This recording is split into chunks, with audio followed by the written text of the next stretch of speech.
Welcome. आज हम बात करने जा रहे हैं एक ऐसे कानून की जो भारत में नौकरी करने वाले लाखों लोगों की जिंदगी से सीधे तौर पर जुड़ा हुआ है। हम ईपीएफ एक्ट 1952 के हर पहलू को आसान भाषा में समझेंगे। अपनी सैलरी स्लिप देखकर कभी ये सवाल मन में आया है कि ये जो पीएफ के नाम पर पैसे कटते हैं ये आखिर हैं क्या और जाते कहां हैं? ये सवाल हम सबके मन में कभी ना कभी आता है। तो चलिए आज इसी पहेली को सुलझाते हैं। ये सिर्फ एक कटौती नहीं है, ये आपके भविष्य के लिए एक बहुत बड़ा निवेश है। इस पूरे सिस्टम को समझने के लिए हमें थोड़ा सा करीब 70 साल पीछे जाना होगा। सोचिए 1952 का भारत, एक नया नया आजाद देश जो अपनी इंडस्ट्रीज खड़ी कर रहा था। उस वक्त ये महसूस किया गया कि जो लोग मेहनत कर रहे हैं उनके भविष्य के लिए एक सुरक्षा कवच होना बहुत जरूरी है। और बस इसी सोच के साथ 4 मार्च 1952 को यह ऐतिहासिक कानून बनाया गया। इसका मकसद बहुत साफ था, हर कर्मचारी के लिए एक ऐसा फाइनेंशियल सेफ्टी नेट तैयार करना जो बुढ़ापे में उनका सहारा बने। इस कानून को 3 मजबूत पिलर्स पर खड़ा किया गया: प्रोविडेंट फंड, पेंशन फंड और इंश्योरेंस फंड। अच्छा, तो अब सवाल यह है कि ये जो सुरक्षा कवच है ये मिलता किसे है? क्या हर कंपनी, हर दुकान, हर ऑफिस को यह कानून मानना पड़ता है? चलिए देखते हैं। जवाब छिपा है इस एक नंबर में, 20।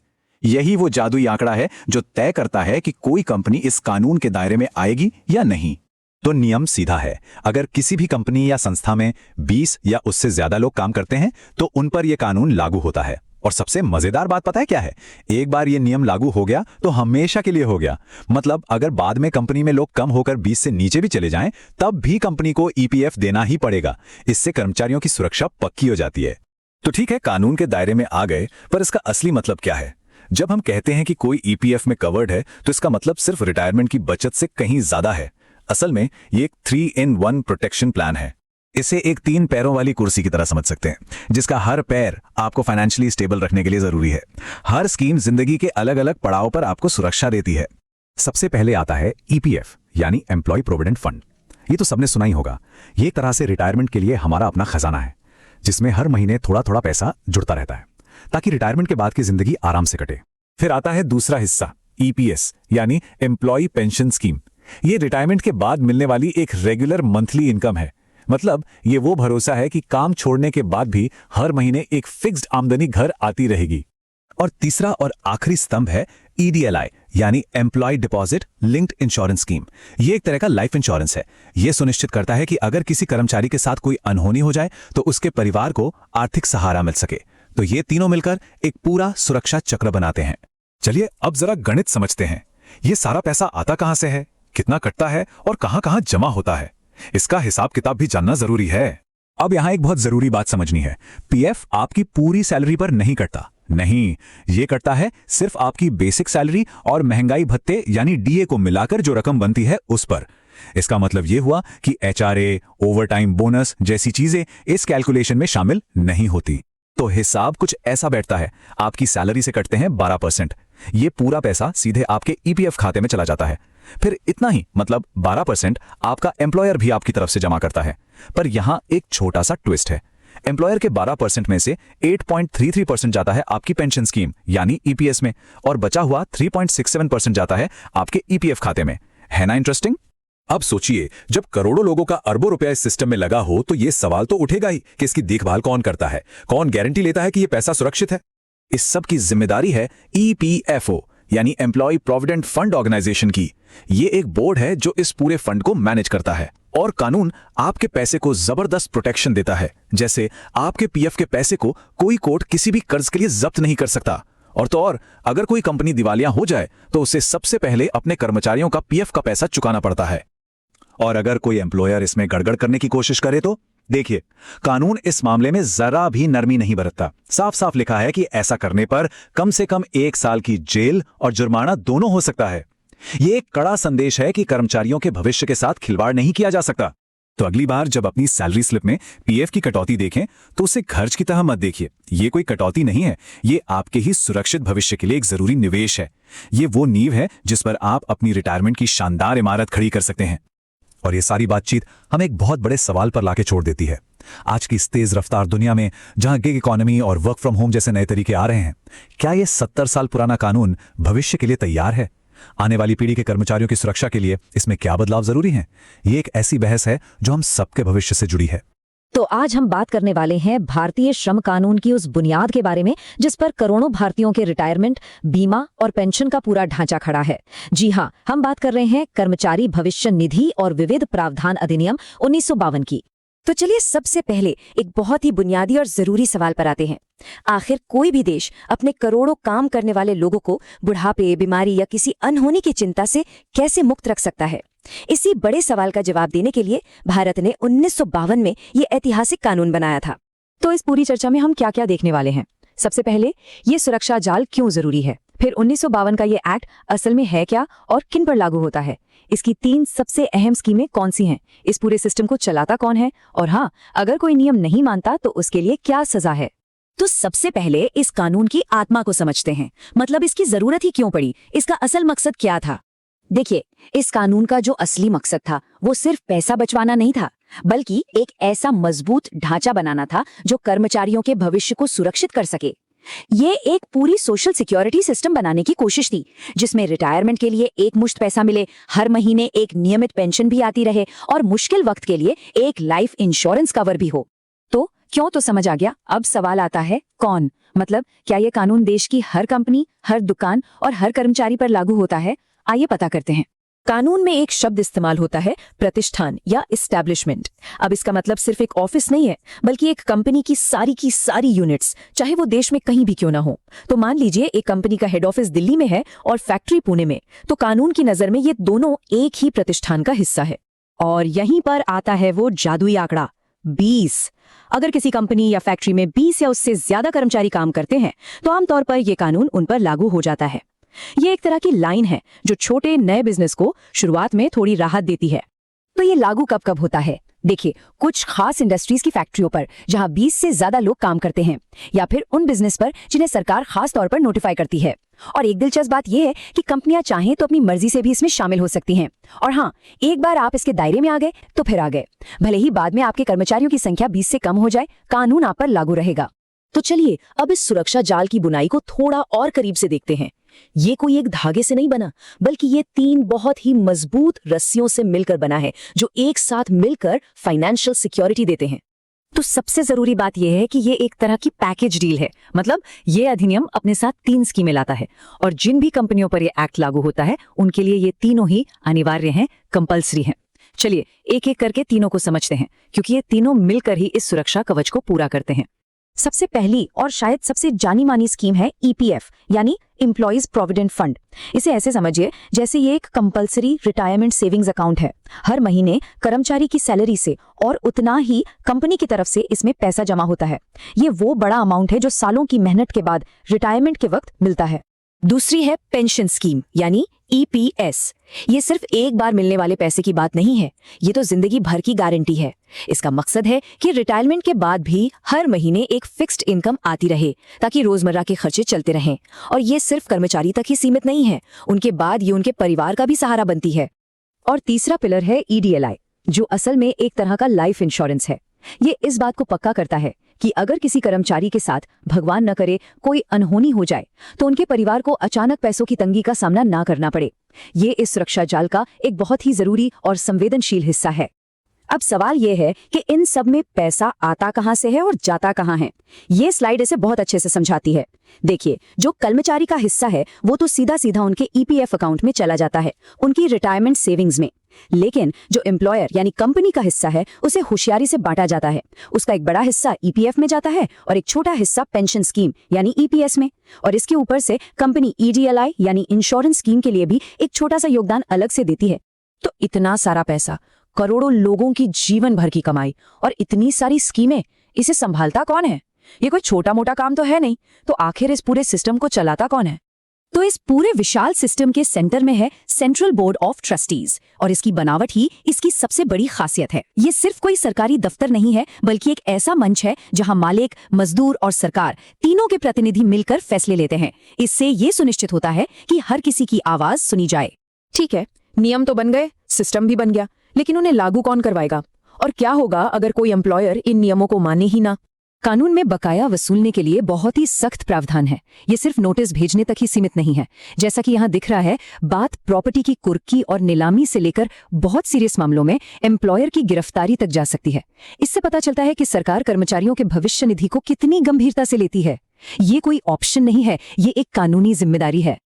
और बात सिर्फ पैसे वसूलने तक ही नहीं रुकती। अगर कोई एम्प्लॉयर कर्मचारी की सैलरी से पैसा तो काट ले, लेकिन उसे सरकार के पास जमा ना कराए, तो ये एक क्रिमिनल ऑफेंस बन जाता है। कानून की नजर में ये सिर्फ एक फाइनेंशियल गलती नहीं है, ये भरोसा तोड़ना है, और इसीलिए इसकी सजा इतनी सख्त है, जिसमें जेल और जुर्माना दोनों शामिल हैं। तो इस पूरी चर्चा से कौन सी जरूरी बातें हैं जो हमें याद रखनी है? पहली, कि 1952 का ये एक्ट हमारे देश की सोशल सिक्योरिटी की रीढ़ की हड्डी है। दूसरी, ये ईपीएफ, ईपीएस और ईडीएलआई के जरिए एक तिहरा सुरक्षा कवच देता है। तीसरी, ये 20 से ज्यादा कर्मचारियों वाली ज्यादातर कंपनियों के लिए अनिवार्य है।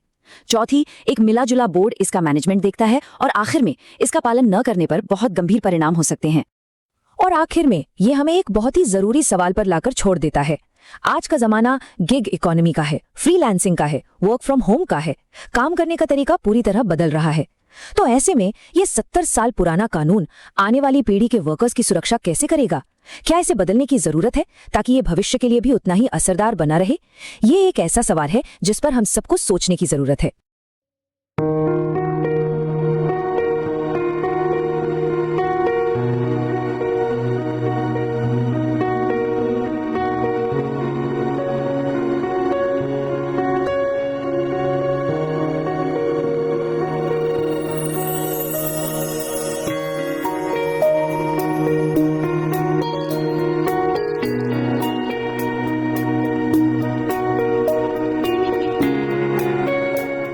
जब भी महीने की आखिरी तारीख आती है ना, और फोन की स्क्रीन पर वो सैलरी क्रेडिट होने का मैसेज फ्लैश होता है, हाँ, वो एक अलग ही खुशी होती है। बिल्कुल, चेहरे पर एक अजीब सी खुशी आती है। लेकिन उस खुशी के ठीक नीचे अगर ध्यान से देखें तो सैलरी स्लिप में एक छोटा सा कॉलम होता है, प्रोविडेंट फंड। हाँ, प्रोविडेंट फंड यानी पीएफ डिडक्शन का। अब देखा जाए तो पैसों का कटना थोड़ा चुभता तो जरूर है, सही बात है, पर उस एक छोटे से डिडक्शन के पीछे ना एक पूरी कानूनी दुनिया बसी हुई है। तो आज के इस गहरे विश्लेषण में स्वागत है। शुक्रिया। और आज हम जिस विषय पर विस्तार से चर्चा करने वाले हैं वो हम सबकी आम जिंदगी से जुड़ा है। हाँ, और करोड़ों लोगों के आने वाले कल से भी जुड़ा है। आज हम actually the employees provident funds and miscellaneous provisions act 1952 के मूल कानूनी दस्तावेज और उसकी ईपीएफ स्कीम की बारीकियों को खोलेंगे, जिन्हें आमतौर पर बहुत ही मुश्किल या बोरिंग समझ लिया जाता है। वही तो हमारा मिशन बहुत साफ है आज, ये समझना कि आखिर ये कानूनी कागज का टुकड़ा कैसे करोड़ों कर्मचारियों के फ्यूचर को एक ऐसी सुरक्षा देता है जिसे बड़ी से बड़ी ताकत भी नहीं तोड़ सकती। ठीक है, आइए इसको थोड़ा विस्तार से समझते हैं। यहाँ जो सबसे दिलचस्प बात है वो ये है कि ये कानून सिर्फ हर महीने पैसे काटने का नियम नहीं है। अच्छा, हाँ, अगर हम पीछे मुड़कर देखें ना तो 1952 में जब इस कानून की नींव रखी गई थी, तब तो देश नया नया आजाद हुआ था। बिल्कुल, इंडस्ट्रियलाइजेशन अपने शुरुआती दौर में था। उस वक्त एक आम मजदूर या फैक्ट्री वर्कर के पास आर्थिक सुरक्षा के नाम पर कुछ था ही नहीं। मतलब उनके पास रिटायरमेंट के लिए कोई सेविंग्स नहीं होती थी। एकदम सही। ऐसे में एक ऐसी कानूनी ढाल बनाने का फैसला किया गया जो रिटायरमेंट, बीमारी या किसी अनहोनी के वक्त एक मजबूत सहारा बन सके। तो मतलब ये दस्तावेज वक्त के साथ बदले जरूर हैं, पर इनकी आत्मा वही रही है। हाँ, कल्याण ही इसका मूल मकसद है। एक ऐसी बचत जिसे सिस्टम ने बेहद सोच समझकर डिजाइन किया है। और इस डिजाइन की सबसे पहली कड़ी ये है कि आखिर ये कानून लागू किस पर होता है। एप्लीकेबिलिटी। हाँ, कानून के सेक्शन 1 सब सेक्शन 3 में ही बहुत सफाई से बताया गया है कि कोई भी ऐसी फैक्ट्री या एस्टेब्लिशमेंट जहां 20 या उससे ज्यादा लोग काम करते हैं, वो इस कानून के दायरे में आ जाएगी। यानी जैसे ही किसी कंपनी में 20वां कर्मचारी जुड़ता है, पीएफ का नियम तुरंत एक्टिवेट हो जाता है। लेकिन यहाँ एक बहुत ही हैरान करने वाला नियम सामने आता है। मतलब मेरे लिए तो ये एकदम आहा मोमेंट था। सब सेक्शन 5 की बात कर रही है ना? हाँ, अगर उस कंपनी में आगे चलकर एम्प्लॉयज की संख्या 20 से कम भी हो जाती है ना, तब भी ये कानून उस पर वैसा ही लागू रहेगा। सही कहा। मतलब एक बार कानून के दायरे में आए तो बाहर जाने का कोई रास्ता ही नहीं है, चाहे बाद में कंपनी में सिर्फ 10 लोग ही क्यों ना बचे। पीएफ काटना और जमा करना जारी रखना ही होगा। और इस नियम के पीछे की दूरदृष्टि देखिए। कानून बनाने वालों को बहुत अच्छे से पता था कि ह्यूमन नेचर कैसे काम करता है। कैसे? अगर ये वापसी का रास्ता खुला छोड़ दिया जाता ना, तो कई एम्प्लॉयर्स सिर्फ पीएफ का पैसा बचाने के लिए अपने एम्प्लॉयज की संख्या जानबूझकर 19 पर रोक देते। ओह अच्छा, मतलब एक लूप होल बन जाता। बिल्कुल। या फिर ऑडिट आने से ठीक पहले कुछ लोगों को निकाल देते ताकि उन्हें कानूनी दायरे से बाहर माना जाए। ये तो बहुत अनफेयर होता। तो ये नियम इस तरह के हर लूप होल को हमेशा के लिए बंद कर देता है।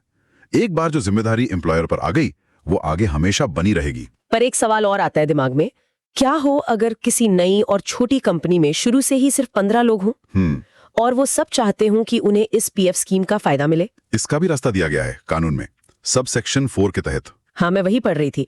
अगर एम्प्लॉयर और वहां के मेजॉरिटी एम्प्लॉइज आपस में सहमत हैं तो वो वॉलंटियरली अपनी मर्जी से इस कानून के दायरे में आने के लिए अप्लाई कर सकते हैं। इसे पढ़कर समझ आता है कि ये सिस्टम सिर्फ डंडे के जोर पर नहीं चलता। हाँ, ये उन छोटी कंपनियों के लिए एक फायदेमंद स्कीम की तरह भी काम करता है जो सच में एक अच्छा वर्क एनवायरनमेंट देना चाहती हैं। बिल्कुल। पर एक और चीज जिसने मुझे बहुत हैरान किया वो थी शेड्यूल आई की लिस्ट। ओ हाँ, वो लिस्ट जिसमें बताया गया है कि कानून किन क्षेत्रों पर लागू होता है। वही तो, जब मैंने इस लिस्ट को पहली बार देखा तो हैरात का ठिकाना नहीं था। मतलब एक तरफ तो बड़ी बड़ी आयरन और स्टील प्लांट्स, सीमेंट और पेपर मैन्युफैक्चरिंग जैसे विशाल उद्योग लिखे हैं और दूसरी तरफ अगरबत्ती बनाने का उद्योग, उसके अलावा बोन क्रशिंग यानी हड्डियां तोड़ने और पीसने का उद्योग, हाँ, वो काफी स्पेसिफिक है। तंबाकू के पत्तों को अलग करने का काम, लॉन्ड्रीज, यहाँ तक कि काजू और आइसक्रीम इंडस्ट्रीज भी इसमें पूरी डिटेल के साथ दर्ज है। सही बात है। मतलब एक कानून कितनी बारीकी से देश के हर छोटे बड़े और अजीबोगरीब सेक्टर को ध्यान में रखता है, ये सच में हैरानी पैदा करता है। आखिर इतनी माइक्रो लेवल प्लानिंग की जरूरत क्या थी? देखिए, इस लंबी और अजीब लगने वाली लिस्ट को देखकर समझ आता है कि कानून की नजर में मेहनत का कोई डिवीजन नहीं है। एक बड़ी ऑटोमोबाइल फैक्ट्री के इंजीनियर को अपने बुढ़ापे के लिए जितनी आर्थिक सुरक्षा की जरूरत है, उतनी ही जरूरत एक अगरबत्ती फैक्ट्री में दिन भर काम करने वाले मजदूर को भी है। एकदम सही। दरअसल ये लिस्ट हमारे देश के आर्थिक विकास और अनऑर्गेनाइज्ड सेक्टर्स को ऑर्गेनाइज करने की कोशिश का एक जीता जागता इतिहास है। अच्छा, जैसे जैसे नए सेक्टर्स आए उन्हें जोड़ते गए। हाँ, जैसे जैसे नए क्षेत्रों में लोगों का शोषण होने का खतरा महसूस हुआ, सरकार ने उन्हें इस लिस्ट में जोड़ना शुरू कर दिया ताकि वहां के कर्मचारियों को भी पीएफ का कानूनी हक मिल सके। तो ये तो बात हुई कि कानून के दायरे में आता कौन है, पर एक बार एंट्री हो गई तो सबसे बड़ा सवाल उस हिस्से का होता है जिसका सीधा असर हमारी टेक होम सैलरी पर पड़ता है। पैसों का कैलकुलेशन। हाँ, पैसों का गणित आखिर होता कैसे है? कानून में सेक्शन 2B में बेसिक वेजेस की जो डेफिनेशन दी गई है, उसकी सबसे मजेदार बात यह है कि उसमें क्या शामिल नहीं है। ये बहुत जरूरी पॉइंट है। अक्सर लोगों को लगता है कि पूरी ग्रॉस सैलरी पर पीएफ कटना चाहिए, पर यह कानून साफ कहता है कि खाने के कंसेशन की कैश वैल्यू, डियरनेस अलाउंस यानी डीए, एचआरए यानी हाउस रेंट अलाउंस, हाँ, और ओवर टाइम का पैसा, बोनस या एम्प्लॉयर की तरफ से मिला कोई भी प्रेजेंट, इन सबको बेसिक वेजेस की गिनती से बाहर रखा जाएगा। ऐसा क्यों? अगर हम इसे बड़े पैमाने पर देखें तो इन सारे अलाउंसेस को बेसिक वेज से बाहर रखने के पीछे एक बेहद जरूरी अर्थशास्त्र काम कर रहा है। कैसा अर्थशास्त्र? सोचिए, अगर पीएफ का हिसाब पूरी ग्रॉस सैलरी पर होने लगे जिसमें सारे अलाउंसेस शामिल हों, तो क्या होगा? पता नहीं, शायद बचत ज्यादा होगी। बचत होगी, पर एम्प्लॉय के हाथ में आने वाली इन हैंड सैलरी अचानक से बहुत कम हो जाएगी क्योंकि एक बड़ा हिस्सा पीएफ में चला जाएगा। हाँ, रोजमर्रा के खर्चे कैसे चलेंगे फिर? और दूसरी तरफ एम्प्लॉयर पर भी ठीक उतना ही हिस्सा मैच करने का आर्थिक बोझ असहनीय हो जाएगा। ओह, क्योंकि एम्प्लॉयर को भी तो बराबर हिस्सा देना होता है। बिल्कुल, जिससे शायद वो नई नौकरियां निकालना ही बंद कर दें। तो एक आदर्श बैलेंस बनाने के लिए ही ये नियम तय किया गया। लेकिन इस कैलकुलेशन में भी एक पेच है। बेसिक वेजेस में डीए शामिल नहीं होता शुरुआत में, पर जब फाइनली सेक्शन 6 के तहत कंट्रीब्यूशन का हिसाब लगाया जाता है तो कानून कहता है कि एम्प्लॉय की बेसिक वेज के साथ डीए और रिटेनिंग अलाउंस को जोड़कर उस पर परसेंटेज निकाला जाएगा। सही पकड़ा। इसे एक आम जिंदगी के उदाहरण से समझते हैं। जैसे जब हम दोस्तों के साथ बाहर खाना खाने जाते हैं और आखिर में बिल टेबल पर आता है तो सबको अपना बराबर का हिस्सा देना होता है बिल स्प्लिट करते वक्त। हाँ, पीएफ का बेसिक कंट्रीब्यूशन बिल्कुल एक जॉइंट बिल की तरह है।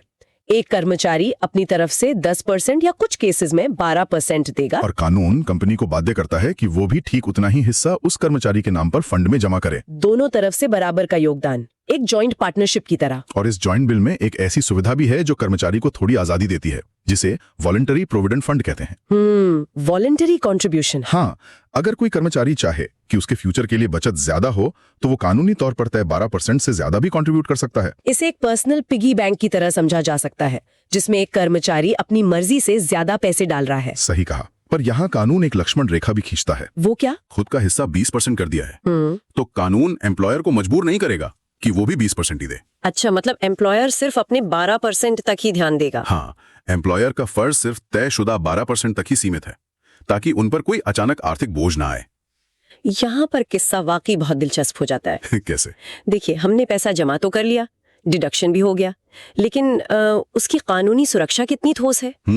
अक्सर लोगों की आम धारणा होती है कि बैंक में रखा पैसा सबसे महफूज होता है, पर इस कानून ने पीएफ के पैसों के इर्द गिर्द ऐसी कानूनी दीवारें खड़ी की हैं जिन्हें तोड़ना लगभग नामुमकिन है। आप सेक्शन 10 की बात कर रहे हैं? बिल्कुल। Protection against attachment. बिल्कुल। कानून में लिखा है कि किसी कर्मचारी का पीएफ का पैसा किसी भी कोर्ट के आदेश से जब्त नहीं किया जा सकता।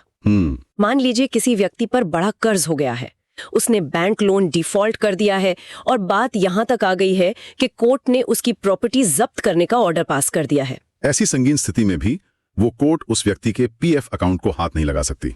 सही में? यहां तक कि अगर कोई व्यक्ति पूरी तरह दिवालिया या इंसॉल्वेंट घोषित हो जाए, तब भी उसके कर्ज चुकाने के लिए उसके पीएफ का पैसा नहीं छीना जा सकता। इस सुरक्षा को अगर एक अभेद्य फाइनेंशियल शील्ड कहा जाए तो गलत नहीं होगा। सच में एक ढाल ही तो है ये। कानून पीएफ को किसी आम बैंक अकाउंट या एसेट से बिल्कुल अलग एक पवित्र दर्जा देता है। ये ढाल इसलिए बनाई गई क्योंकि पीएफ का पैसा आज के ऐशो आराम के लिए नहीं है, रिटायरमेंट के लिए है। हाँ, ये उस वक्त के लिए है जब इंसान शारीरिक तौर पर काम करने लायक नहीं रहता। पर ध्यान देने वाली बात यह है कि ये कानूनी सुरक्षा सिर्फ कर्मचारी के पर्सनल कर्जों तक सीमित नहीं है। तो और किससे बचाती है ये ढाल? ये एम्प्लॉयर की तरफ से आने वाले संकटों से भी उतनी ही मजबूती से बचाती है। सेक्शन 11 इसका सबसे बड़ा उदाहरण है। ओ हाँ, उस स्थिति का तसव्वुर कीजिए जब एक विशाल कंपनी जिसमें हजारों लोग काम करते हैं अचानक डूबने लगती है। कंपनी कंप्लीटली इंसॉल्वेंट हो जाती है और फैक्ट्री के गेट पर ताले लग जाते हैं। ऐसे वक्त में कंपनी पर सबका कर्ज होता है, बैंक्स अपना बड़ा लोन वापस मांगते हैं, सप्लायर्स अपने लाखों के बिल्स लेकर खड़े होते हैं और सरकार के टैक्सेस भी बकाया होते हैं। तो ऐसी भयानक स्थिति में जब कंपनी की बची कुची संपत्ति बेची जाएगी तो सबसे पहले किसका कर्ज चुकाया जाएगा? यहाँ कानून साफ करता है कि पीएफ के बकाया पैसों पर फर्स्ट चार्ज होगा, यानी पहली प्राथमिकता। मतलब बाकी सभी ताकतवर बैंक्स और सरकारी टैक्स डिपार्टमेंट्स को लाइन में पीछे खड़ा होना पड़ेगा। बिल्कुल पीछे खड़ा होना पड़ेगा।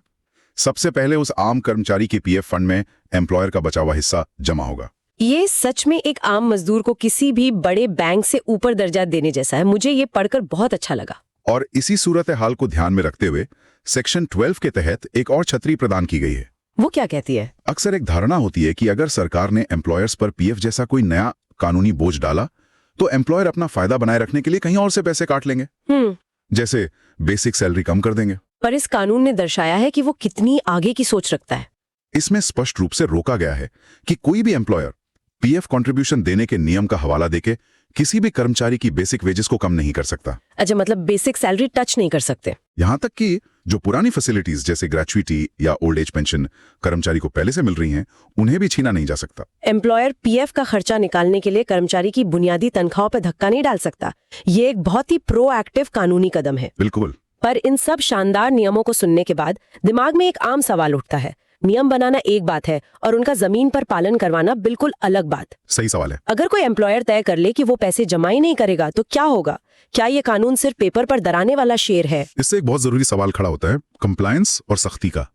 जब हम इस कानून के एनफोर्समेंट वाले हिस्से को देखते हैं तो पता चलता है कि शेर के दांत सच में बहुत नुकीले हैं। हाँ, कैसे? इसमें डिफॉल्टर से निपटने के लिए ऐसी ताकतें दी गई हैं जो आमतौर पर सिर्फ संगीन आर्थिक अपराधों में देखने को मिलती है। वाकई मैंने सेक्शन 8 भी पढ़ा। रिकवरी ऑफिसर के अधिकारों को पढ़कर किसी एक्शन फिल्म के क्लाइमैक्स जैसा महसूस होता है मुझे तो। सच में। अगर कोई एम्प्लॉयर लगातार पीएफ का पैसा जमा करने में डिफॉल्ट करता है तो रिकवरी ऑफिसर उस एम्प्लॉयर की मूवेबल और इमूवेबल प्रॉपर्टी अटैच करके उसे तुरंत बेच सकता है। और वो उस प्रॉपर्टी को मैनेज करने के लिए एक रिसीवर भी बैठा सकता है। और बात सिर्फ प्रॉपर्टी तक नहीं रुकती, जरूरत पड़ने पर उस डिफॉल्टिंग एम्प्लॉयर को अरेस्ट करके जेल भी भेजा जा सकता है। ये दिखाता है कि सफेद पोश यानी व्हाइट कॉलर आर्थिक लापरवाही को कानून कितनी गंभीरता से लेता है। अरेस्ट और प्रॉपर्टी नीलाम करने के साथ साथ कानून पैसों की वसूली पर भी बेहद सख्त जुर्माना लगाता है ना, सेक्शन 14B में।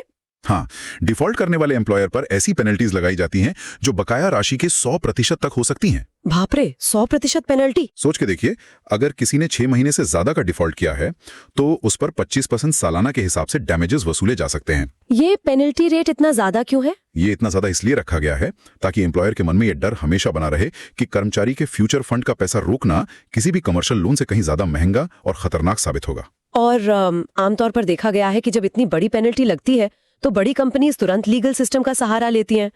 कोर्ट के चक्कर। हाँ, वो किसी ट्राइब्यूनल में अपील कर देती हैं, स्टे ऑर्डर ले आती हैं और केस सालों साल चलता रहता है, जबकि कर्मचारी अपने पैसों के लिए धक्के खाता रहता है। पर यहाँ कानून ने इस डिले टैक्टिक का भी तोड़ निकाल लिया है। सेक्शन 7O के रूप में। ओ, वो डिपॉजिट वाला नियम। हाँ, कानून कहता है कि अगर किसी एम्प्लॉयर को लगता है कि ऑफिसर ने गलत डिमांड निकाल दी है और वो अपील करना चाहता है तो उसे पूरा हक है। लेकिन एक शर्त है उसमें। लेकिन अपील सुनी जाने से पहले तय की गई राशि का 75% हिस्सा तुरंत जमा करना होगा। 75%। बिना इस डिपॉजिट के आपकी अपील सुनी ही नहीं जाएगी। यानी लीगल सिस्टम का इस्तेमाल टाइम पास करने या एम्प्लॉयर का पैसा सालों तक अटका कर रखने के लिए बिल्कुल नहीं किया जा सकता। इस प्रोविजन का मकसद किसी को नाइंसाफी का शिकार बनाना नहीं है, बल्कि फ्रिवोलस लिटिगेशन यानी बिना मतलब के कोर्ट केसेस को रोकना है। सही बात है। जब किसी एम्प्लॉयर को पहले ही 75% पैसा अपनी जेब से देना पड़ेगा तो वो सिर्फ वही केस फाइल करेगा जहां उसे पूरा यकीन हो कि सच में कोई हिसाब की गलती हुई है। फिर से इस पूरे सख्त रवैये के पीछे वही मूल सोच नजर आती है, कर्मचारी के पैसों की जल्दी और सुरक्षित वापसी। तो इस सब का आखिर मतलब क्या है? जब नियम इतने कड़े हैं और बच निकलने का कोई रास्ता नहीं है तो एक बड़ा सवाल दिमाग में आता है। कैसा सवाल? क्या सभी कंपनीज को देश के ईपीएफओ सिस्टम के पास ही पैसे जमा करने पड़ते हैं? क्योंकि हमने अक्सर सुना है कि कुछ बड़ी मल्टीनेशनल कंपनीज का अपना खुद का पीएफ ट्रस्ट होता है। अच्छा, आप सेक्शन 17 की तरफ इशारा कर रही हैं। एग्जेम्पशंस। हाँ, कानून के आखिरी हिस्सों में छूट यानी एग्जेम्पशंस का जिक्र आता है। अक्सर लोगों को लगता है कि ये छूट मिलना सरकार के चक्कर से आजादी मिलने जैसा है। एक वीआईपी पास जैसा। वही, एक वीआईपी पास जिससे कंपनीज भारी भरकम सरकारी सिस्टम से बाहर निकल सकती है। देखने में ये एग्जेम्प्ट होने का रास्ता एक आसान और आकर्षक लूपहोल लग सकता है, पर कानूनी दस्तावेजों की गहराई में जाने पर सच्चाई बिल्कुल उलट निकलती है। कैसे उलट निकलती है? देखिए, कानून डिसेंट्रलाइज्ड अप्रोच को जरूर अलाउ करता है ताकि अगर कोई बेहतर सिस्टम चला सके तो उसको मौका मिले, पर उन शर्तों पर जो इस छूट को दोगुनी और बेहद भारी जिम्मेदारी बना देती हैं। ऐसी कौन सी शर्तें हैं? पहली बुनियादी शर्त यह है कि कंपनी का अपना निजी पीएफ सिस्टम सरकारी ईपीएफओ सिस्टम से किसी भी मायने में कम नहीं होना चाहिए, बल्कि वो इससे बेहतर ही होना चाहिए। इन प्राइवेट ट्रस्ट्स को कड़े नियमों के तहत डीमैट अकाउंट्स खोलने होते हैं और हर साल एक इंडिपेंडेंट चार्टर्ड अकाउंटेंट से अपनी पूरी आर्थिक स्थिति का ऑडिट करवाना पड़ता है। और सच कहूं तो इसमें शामिल अपेंडिक्स ए के नियमों को पढ़कर समझ आता है कि ये एग्जेम्पशन किसी कांटों भरे ताज से कम नहीं है। क्राउन ऑफ थॉर्न्स, बिल्कुल। एक नियम तो बहुत ही कड़क लगा मुझे, पॉइंट 28। अगर इस निजी ट्रस्ट को निवेश में कोई नुकसान होता है, मान लीजिए मार्केट क्रैश हो गया या किसी एम्प्लॉय ने ट्रस्ट का पैसा गबन कर लिया, फ्रॉड हो गया, या ट्रस्ट बनाने वालों ने कोई गलत आर्थिक फैसला ले लिया, तो क्या एम्प्लॉयर बच सकता है? नहीं। ऐसी किसी भी स्थिति में एम्प्लॉयर ये कहकर अपने हाथ नहीं झाड़ सकता कि मार्केट गिरने की वजह से कर्मचारियों का पैसा डूब गया। कानून कहता है कि जो भी नुकसान हुआ है वो एम्प्लॉयर को अपनी आमदनी अपनी खुद की जेब से भरकर पीएफ फंड को वापस पूरा करना होगा। स्टैट्यूटरी रेट ऑफ इंटरेस्ट हर हाल में मैच करना ही पड़ेगा, चाहे कुछ भी हो जाए। और इसी में एक और सुरक्षा चक्र जुड़ा हुआ है, पॉइंट 25 में। सोचा गया कि क्या होगा अगर एग्जेम्पशन वाली कंपनी खुद आर्थिक संकट से गुजरने लगे। एक नियम के तहत अगर ऐसी कोई कंपनी लगातार 3 साल तक नेट लॉस दिखाती है या उनकी कोर कैपिटल इरोड होने लगती है, तो आने वाले अगले आर्थिक वर्ष के पहले ही दिन से उनकी एग्जेम्पशन, उनका वो वीआईपी पास वापस ले लिया जाएगा। इसका सीधा सा मकसद ये है कि अगर जहाज डूबने वाला है तो उसके साथ उसमें बैठे लोगों के बचाव की नाव नहीं डूबनी चाहिए। बिल्कुल सही मिसाल दी। छूट वापस लेते ही सारा का सारा पैसा तुरंत सेंट्रल फंड में ट्रांसफर करना होता है ताकि कर्मचारियों का आगे का फ्यूचर सुरक्षित रहे। इन सब चीजों को मिलाकर अगर देखा जाए तो ये चर्चा किसी आम सैलरी डिडक्शन के बारे में नहीं थी। The employees provident funds act 1952 सिर्फ एक टैक्स जैसा डिडक्शन या सरकारी हिसाब किताब नहीं है। ये एक बेहद विशाल, दूरदृष्टि वाली और मजबूत कानूनी फ्रेमवर्क है। एक ऐसी ढाल जिसका एकमात्र लक्ष्य एक आम कर्मचारी की पूरी जिंदगी की मेहनत की कमाई को तब तक सेफ रखना है जब तक उसे उसकी सबसे ज्यादा जरूरत ना आन पड़े। सही बात है। इसमें कंपनीज की गिनती के नियम हैं, अलाउंसेस की डिटेल्ड मैथ्स है, जेल भेज सकने वाले रिकवरी ऑफिसर का डर और प्राइवेट ट्रस्ट की सख्त निगरानी भी शामिल है। इस पूरे ढांचे पर गौर करें तो क्या समझ आता है? ये किसी भी आधुनिक सोशल सिक्योरिटी सिस्टम की एक बेहतरीन मिसाल पेश करता है। आजाद भारत के शुरुआती दौर में जब देश में बहुत से नियम बन ही रहे थे, ऐसी विजनरी पॉलिसी बनाना जो आज 70 साल बाद भी करोड़ों लोगों की जिंदगी को चला रही है, सच में काबिल तारीफ है। कानून ने हमेशा आर्थिक समानता और फ्यूचर की अनसर्टेनिटी को ध्यान में रखते हुए हर उस दरवाजे को बंद किया है जहां से किसी मेहनतकश इंसान का हक मारा जा सके। इस पूरे दस्तावेज की छानबीन के आखिर में एक बहुत ही रोचक सेक्शन पर मेरी नजर पड़ती है जो इस कानून के बारे में सोचने का एक बिल्कुल नया नजरिया देता है। Section 17A, transfer of accounts. हाँ, इसे पढ़ने के बाद दिमाग में एक विचार तेजी से आता है कि ये कानून सिर्फ एक ठहरा हुआ एक जगह फिक्स बैंक लॉकर नहीं है जिसमें पैसे पड़े रहें। तो क्या है ये? ये सेक्शन अलाउ करता है कि अगर कोई कर्मचारी एक ऐसी कंपनी छोड़कर दूसरी कंपनी में जाता है जो किसी अलग पीएफ कानून के दायरे में आती है, तब भी उसके अकाउंट्स आपस में आसानी से ट्रांसफर हो सकते हैं। इस पूरे सिस्टम को एक डायनामिक फाइनेंशियल पासपोर्ट की तरह डिजाइन किया गया है। सोचने वाली बात यह है कि दुनिया में ऐसे कितने कानून हैं जो सच में इतनी पोर्टेबिलिटी और लचीलेपन के साथ बनाए गए हैं। बहुत कम होंगे। एक ऐसा कानूनी पासपोर्ट जो एक कर्मचारी के सफर, उसके करियर के साथ साथ आगे बढ़ता है। एक नौकरी से दूसरी नौकरी, एक शहर से दूसरे शहर जाने पर भी ये कानून उस व्यक्ति के आने वाले कल को लड़ियों की तरह एक साथ जोड़कर रखता है। किसी ठहरे हुए फंड का वक्त के साथ ऐसे बहना और फिर भी पूरी तरह सुरक्षित रहना, इस विचार पर वाकई आगे और गहराई से सोचा जा सकता है। सही कहा। मुझे लगता है जब भी अगली बार सैलरी स्लिप में वो पीएफ डिडक्शन का कॉलम नजर आएगा तो शायद उस राशि के कटने का दुख नहीं होगा, बल्कि इस मजबूत कानूनी कवच और उस दूरदृष्टि पर ध्यान जाएगा जो बिना आवाज किए भविष्य की हिफाजत कर रहा है। बिल्कुल। इस हिस्से को देखने का एक बिल्कुल नया और दिलचस्प नजरिया दिया होगा सुनने वालों को। कानून की इन्हीं किताबों में छुपे ऐसे ही किसी अहम मुद्दे और उसके पीछे की कहानी के साथ फिर से इस विस्तारित चर्चा में जुड़ेंगे। तब तक के लिए सीखने और नए नजरिए से चीजों को समझने का ये सफर यूं ही जारी रहे। अलविदा। देखिए, हम सब जब हर महीने अपनी सैलरी स्लिप देखते हैं ना, तो सबसे पहले नजर उसी अमाउंट पर जाती है जो बैंक अकाउंट में आने वाला है। हाँ, यानी जो हमारी टेक होम सैलरी होती है। बिल्कुल वही टेक होम। लेकिन फिर नजर पड़ती है उस एक डिडक्शंस वाले कॉलम पर जहां लिखा होता है पीएफ यानी प्रोविडेंट फंड, और वहां अक्सर लोगों को थोड़ा दुख होता है कि हाँ यार, कैश थोड़ा कम आया हाथ में। सही कहा। और लोग इसको बस एक टैक्स बचाने वाला टूल या एचआर का कोई बोरिंग सा पेपर वर्क मानकर भूल जाते हैं। लेकिन आज हमारे इस डीप डाइव का मिशन कुछ और ही है। आज हमारे पास 1952 के employees provident fund and miscellaneous provisions act का वो ओरिजिनल कच्चा चिट्ठा है। और ये डॉक्यूमेंट एक बिल्कुल अलग ही कहानी बयान करता है। एग्जैक्टली।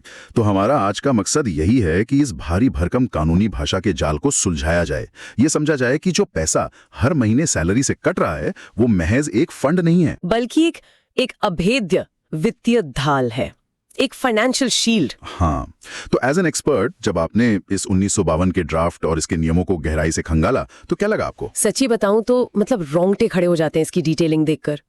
ये आजाद भारत में काम करने वालों के लिए बुना गया शायद सबसे अहम सोशल सिक्योरिटी का जाल है। आज हम इस मुश्किल कानूनी भाषा को बिल्कुल किनारे रख देंगे और बिल्कुल आसान रोजमर्रा के उदाहरणों से इस मैथ को समझेंगे, क्योंकि इसके पीछे के जो नियम है ना, वो सच में चौंकाने वाले हैं। तो चलिए सबसे पहले इस बात से शुरुआत करते हैं कि ये कानून आखिर लागू किस पर होता है, मतलब इसका दायरा क्या है। राइट। और अगर हम इस लॉ की किताब के शुरुआती पन्नों को देखें तो एक बड़ा ही बेसिक सा नियम सामने आता है, 20 कर्मचारियों का नियम। हाँ, द 20 एम्प्लॉइज रूल। यानी जिस भी कारखाने या कंपनी में 20 या उससे ज्यादा लोग काम करते हैं वहां ये कानून अपने आप एक्टिव हो जाता है। हालांकि मुझे याद है मैंने कहीं पढ़ा था कि 1907 से पहले ये लिमिट 50 लोगों की हुआ करती थी। बिल्कुल, और उसे घटाकर 20 इसलिए किया गया था ताकि ज्यादा से ज्यादा लोगों को इस छतरी के नीचे लाया जा सके। लेकिन यहाँ पर ना एक बड़ा मजेदार नियम है जो अक्सर लोगों को पता नहीं होता। अच्छा, वो क्या? और वही इस एक्ट की असली ताकत भी है। अब मान लीजिए किसी कंपनी ने अपना बिजनेस शुरू किया, ठीक है, और धीरे धीरे वो ग्रो किए और उनकी टीम में 20 लोग पूरे हो गए। अब जैसे ही वो 20वां इंसान कंपनी से जुड़ा, उन पर ये पीएफ का कानून लागू हो गया। ठीक है, यहां तक तो लॉजिक बिल्कुल क्लियर है। लेकिन अब फर्ज कीजिए कि 2 साल बाद उस बिजनेस में बहुत भारी नुकसान हो जाता है। कंपनी को मजबूरी में छटनी करनी पड़ती है, ले ऑफ्स करने पड़ते हैं। हाँ, जो कि आजकल हम देखते हैं ये स्टार्टअप्स में। वही तो, अब उनके पास काम करने के लिए सिर्फ 10 या 12 लोग ही बचे हैं। तो क्या अब वो कंपनी का मालिक ये कह सकता है कि भाई हमारे पास तो अब 20 लोग नहीं है, तो हम पीएफ नहीं काटेंगे और अपना हिस्सा भी नहीं देंगे? लॉजिक तो यही कहता है यार कि जब 20 लोग बचे ही नहीं तो नियम हट जाना चाहिए। बिल्कुल नहीं। और यही सबसे बड़ा आहा मोमेंट है इस डॉक्यूमेंट का। अच्छा, ये कानून बड़ा साफ कहता है कि अगर आप एक बार इस दायरे में आ गए तो बस आ गए। इस रूल को वापस रिवर्स नहीं किया जा सकता। मतलब जिंदगी भर के लिए? हाँ, भले ही आपके पास अब सिर्फ 5 कर्मचारी ही क्यों ना बचे हों, आपको उन 5 लोगों का पीएफ डिपॉजिट करना ही पड़ेगा। अरे वाह, मतलब ये तो कंपनीज के लिए बहुत ही सख्त नियम है। कोई भी कंपनी एक बार इसमें फंसी तो फंसी। लेकिन मैं सोच रहा था आखिर ऐसा किया क्यों गया? ऐसा इसलिए किया गया ताकि कोई भी कंपनी मालिक चालाकी ना कर सके। किस तरह की चालाकी? देखिए, अगर ये रूल नहीं होता तो कंपनीज क्या करती? वो कागजों पर हमेशा 19 एम्प्लॉइज ही दिखाती। ओ हाँ, या जैसे ही 20 लोग होते किसी एक को निकाल देती या उसको किसी और कॉन्ट्रैक्टर के पेरोल पर डाल देती ताकि उनको अपनी जेब से वो पीएफ का हिस्सा ना देना पड़े। इस रिवर्स ना होने वाले नियम ने उस लूप होल को हमेशा के लिए बंद कर दिया। ये वाकई कमाल की दूरदृष्टि है। मतलब उस दौर के जो लॉ मेकर्स थे वो कितनी बारीक चीजों पर ध्यान दे रहे थे। और देखिए, दूरदृष्टि की बात चली है ना, तो इस एक्ट में एक बहुत लंबी लिस्ट दी गई है। हाँ, इंडस्ट्रीज वाली लिस्ट। हाँ, कि ये किन किन उद्योगों पर लागू होता है।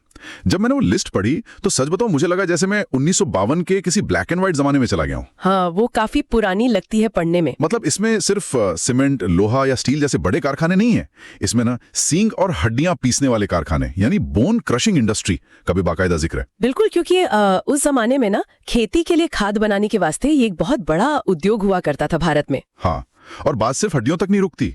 टेंट बनाने वाले, अगरबत्ती और धूप बनाने वाले, शर्ट के बटन बनाने वाले कारखाने, यहाँ तक कि पान में जो कत्था इस्तेमाल होता है ना, उसे बनाने वाले कारखानों को भी इस कानून के दायरे में रखा गया था। और यहाँ जो एक पैटर्न उभर के आता है ना, वो बड़ा दिलचस्प है। कैसा पैटर्न? देखिए, ये लिस्ट महज कुछ कारखानों के नाम नहीं है। अगर आप इसको टाइमलाइन के हिसाब से देखें तो ये आजाद भारत के इंडस्ट्रियल डेवलपमेंट का एक जीता जागता ऐतिहासिक नक्शा है। ऐसा क्यों? क्योंकि 1952 में सरकार ने सिर्फ 6 मुख्य उद्योगों से शुरुआत की थी: सीमेंट, सिगरेट, इंजीनियरिंग, लोहा, कागज और कपड़ा। ठीक। क्योंकि उस वक्त यही सबसे बड़े सेक्टर थे जहां मजदूरों का शोषण होने का सबसे ज्यादा डर था। तो मतलब जैसे जैसे हमारे देश का स्वरूप बदला, नए बिजनेस आए, तो ये लिस्ट भी लंबी होती चली गई। एकदम सही। जैसे जैसे देश में नए उद्योग पनपे, सरकार इस पीएफ वाली छतरी को बड़ा करती गई और इस बदलाव का सबसे बड़ा सबूत हमें 2006 के आसपास देखने को मिलता है। 2006 में ऐसा क्या हुआ था? तब ना एक स्पेशल नोटिफिकेशन निकालकर इंटरनेट और ई-कॉमर्स कंपनीज, सॉफ्टवेयर डेवलपमेंट और यहाँ तक कि रिमोट मेंटेनेंस करने वाली आईटी कंपनीज को भी इस लिस्ट में जोड़ दिया गया। ओहो, मतलब जो कानून कभी मिलों की चिमनियों के धुएं के बीच काम करने वाले मजदूरों के लिए लिखा गया था, हाँ। वो आज एसी वाले हाईटेक सर्वर रूम में बैठे किसी कोडर पर भी उतनी ही सख्ती से लागू होता है। ये ट्रांसफॉर्मेशन सच में बहुत हैरान करने वाला है। बिल्कुल, बुनियादी ढांचा वही रहा, बस समय के साथ उसमें नए लोगों को जगह मिलती गई। अच्छा, ये हड्डियों के कारखाने और आईटी कंपनीज की बातें तो हो गई, लेकिन जो एक आम इंसान हर महीने अपनी सैलरी स्लिप लिखता है ना, उसका सीधा और सबसे बड़ा सवाल होता है कि भाई मेरा पैसा कट कितना रहा है। हाँ, मैथ्स पर आते हैं अब। इस एक्ट के पन्नों में कंट्रीब्यूशन का जो गणित समझाया गया है वो थोड़ा कॉम्प्लेक्स पर दिलचस्प है। आमतौर पर हम सब जानते हैं कि बेसिक सैलरी का 10% या फिर 12% हिस्सा पीएफ में जाता है। लेकिन मैंने यहां नोटिस किया कि इसमें एक बहुत ही बारीक पेंच है जो अक्सर लोग नजरअंदाज कर देते हैं। हाँ, और वो पेंच ये है कि ये कटौती सिर्फ और सिर्फ आपकी बेसिक सैलरी पर नहीं होती। तो और किस पर होती है? इसमें आपका महंगाई भत्ता, जिसे हम डियरनेस अलाउंस या डीए कहते हैं, और एक रिटेनिंग अलाउंस भी शामिल होता है। रुकिए, ये महंगाई भत्ता यानी डीए, ये तो समझ में आता है, सरकारी नौकरियों में बहुत कॉमन है। लेकिन ये रिटेनिंग अलाउंस क्या बुलाया भाई?